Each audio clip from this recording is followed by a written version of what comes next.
자기 엄마들끼리 저기 뭐 얘기하다가 나가잖아. 그러면 얼마나 그 집 가정사에 대해서 얘기를 하고 저 집 남편이 어쨌고 애들이 어쨌고 참 쟤는 팔자도 기구하다 그러면서 본인 일 거나 잘하지. 남 가정사에 대해서 본인보다도 더들 신경을 쓰. 참 이제 오늘 주제가 선생님께서 이제 인생을 살면서 가장 재수없는 순간이라는 어떤 주제인데 이제 어떤 이야기일까요? 저는 솔직히 이 사람이 살면서 여러 가지 뭐 삼재가 될 수도 있고요.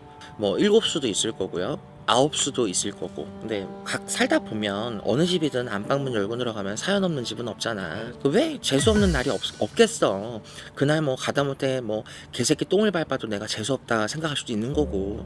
근데 윤도령이 꼽은 진짜 재수 없는 순간은요, 남 입에 오르락내리락 하는 것만큼 재수 없는 건 없다고 생각해요. 항상 사람은 뒤끝이 맑아야 되거든. 근데 물론 우리 같은 유명한 선생님들이나 아니면 정말 잘 나가는 어떤 연예인들이나 아니면 정말 한끗발하는 정치인들이나 뭐 하다못해 어떤 모 기업의 회장들도 조금만 이슈거리가 돼도 누군가의 입에 구설수가 오르락내리락 할 수 있고 입설이 오고 가잖아요. 하다못해 또 우리나라 사람들은 특징이 남 얘기하는 거 참 좋아해서 남의 일에 참 관심이 많잖아. 어느 채널을 가든 어느 영상을 봐도 꼭 그 남 잘 되는 꼴을 못 보는 사람들이 있잖아.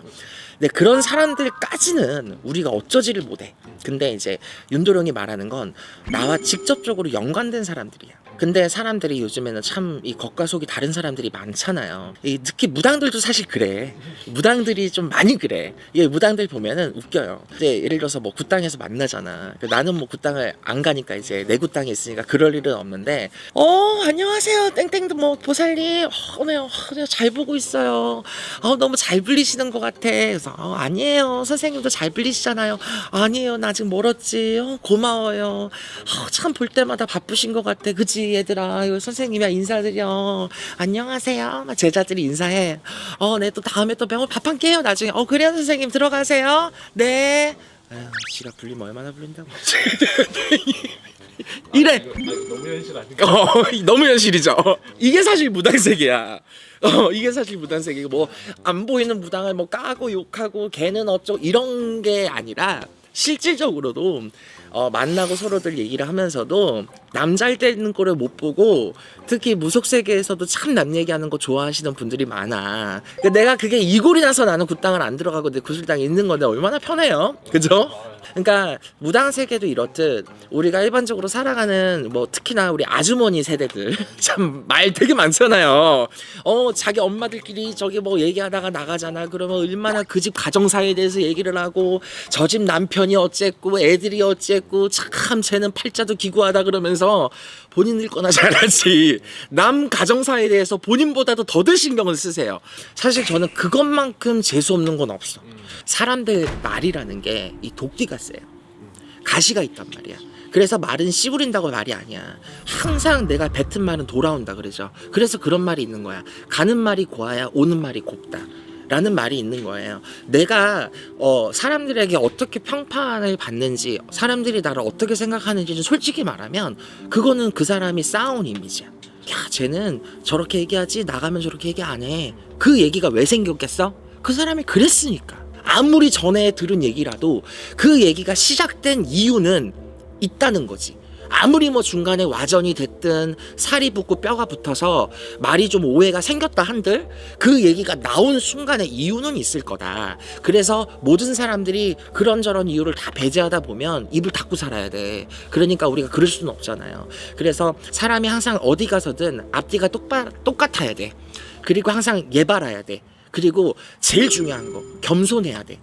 그래서 나는 솔직히 말하면 나는 내 입으로 손님 많아요, 저 군 많아요, 잘 불려요 이런 얘기를 하는 게 쪽팔리거든요. 옛날 만신들 선생님들만 봐도 솔직히 야, 나 잘 불려, 나만큼 잘 불린 사람 나와버려 이런 얘기 안 해요.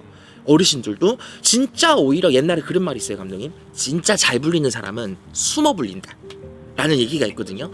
그러니까 정말 진짜 배기들은 내가 잘났다고 떠들지 않아. 근데 요즘 이 젊은 친구들 보면 참 기가 막혀요. 스스로들 잘 불린대. 스스로들 손님이 너무 많아 힘들대. 그럼 방송을 찍지 마. 나 이해가 안 가. 그러니까 나는 왜 그렇게 본인들이 입으로다가 이렇게 구업들을 짓고 욕먹을 짓을 골라서 씨부리는지 난 모르겠어. 이 영상을 보는 우리 시청자 여러분들, 또 신도분들, 또 지나가다 오다가다 보신 분들, 또 무속인 선생님들, 너나 나나 할 것 없이 내 소신을 지키고 사는 것도 좋고 내 신념을 토대로 사는 것도 참 좋지만 제일 중요한 건 입설 구설을 만들지 않는 게 제일 좋아요. 가끔 손님들 보면 그런 분들이 있어. 특히 호랭이띠 분들이 타고나기를 좀 구설이 많아. 내가 뭐 안 했는데도 항상 도마판 위에 있어. 내가 뭘 안 했어. 근데도 항상 사람들이 나를 갖고 물고 늘어져. 그게 참 이 호랑이띠 분들의 좀 아픔이에요. 물론 안 그런 분도 있겠지만 정말 대다수의 호랑이띠 분들이 좀 구설 입설이 세. 이 호랑이가 동물의 띠로 봐도 독립과잖아요. 사자는 무리지어 다니잖아. 너 호랑이가 무리지어 사냥하는 거 봤어? 호랑이는 혼자 다녀요. 그리고 다가서면 모든 동물들이 경계태세로 호랑이를 지켜봐요. 그리고 자기네들끼리 얘기하겠지. 야, 호랑이 이러면서 얘기를 해. 그게 쉽게 말하면 십이지신이 그대로 옮겨진 거예요. 내가 뭘 안 해도 그렇게 타겟을 받고 화가 돼. 오히려 그런 사람들은 입설구설 세다고 늘어놓는 것보다 오히려 내가 더 역으로 주인공이 되는 게 좋아요. 오히려 그런 사람들은 우두머리가 되는 게 좋고, 오히려 관리직이 되는 게 좋고, 오히려 더 높이 올라가려고 스스로가 더 노력을 하는 게 훨씬 더 좋아. 요거를 제외한 나머지는 전부 다 내 행동 소지에 문제가 있을 것이고 내 입설에 입귀에도 문제가 있어. 그러니 특히나 무당 선생님들도 입에는 가시가 세. 일반 사람들 말에도 도끼라는 게 세. 말은 뱉으면 돌아와요. 그렇기 때문에 여러분들 항상 남 입에 어쩌고 저쩌고 오르락내리락 하는 사람이 안 되려고 노력을 하자. 윤두렁도 노력을 하고 여러분들도 노력을 해서 조금 더 나은 사람이 됐으면 좋겠습니다. 감사합니다.